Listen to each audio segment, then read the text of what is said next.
Hey everybody, Sharon here from VidGamiac.com. Here we are today starting the Cursed Legacy update for Dead by Daylight, and we are going for the Bodyguard achievement. This is to get hit by the killer 30 times while they are carrying someone. This is going to be done from the survivor side. You can do this with anyone, so no purchase necessary, although I do recommend these perks if you can get them on a single character. You want Breakout, which is going to be one of Yui's perks, and you definitely want Self-Care, which is going to be one of Claudette's perks.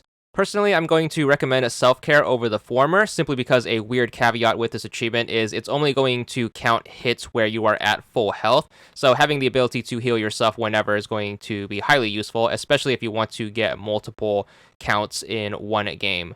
So which one do you want to make sure you start the game, and I recommend playing very defensively at the start, so make sure you stay away from the killer at all times. You want to pay attention in the background. As soon as one of your teammates takes a hit, the killer has found them, and which one do you want to pay attention to their location.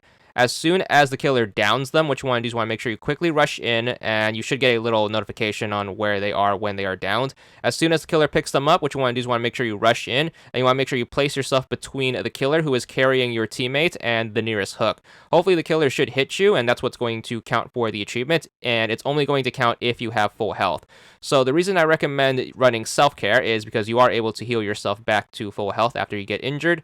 So after you take the hit, make sure you go hide in a corner somewhere, make sure you pick yourself back up. You don't need the perk necessarily, you can also get this done with a first aid kit, although the perk does have infinite uses, so it is going to be a little more efficient than a first aid kit. Then once you are back at full health, you can look for another opportunity to work on the achievement, so just make sure you wait until the killer picks someone else up, and then again, just make sure you place yourself between the killer carrying someone and the nearest hook, and make sure you take that protection hit, and then just keep working on this till you get the achievement.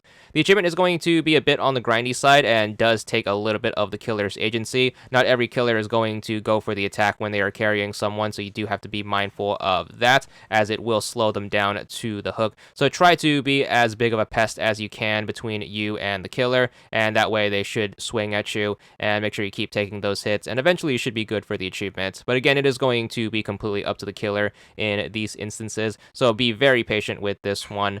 But anyways, just keep grinding these out. This is a cumulative achievement that does take place over multiple games, so again, you can work on this gradually over time. Just make sure you look for those opportunities and make sure you rush in, and then we should be good for the achievement as soon as we hit 30. As for what the Breakout perk is going to do, if the killer happens to pick someone up nearby you, you are going to get a little speed boost, which is going to allow you to rush in faster to try to take the hit.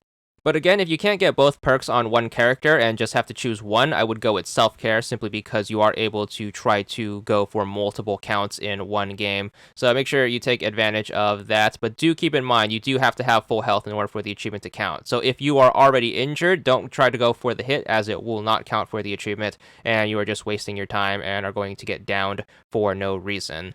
So here we are, getting our 30th and final one, and then as soon as we do, we should be good for our achievement.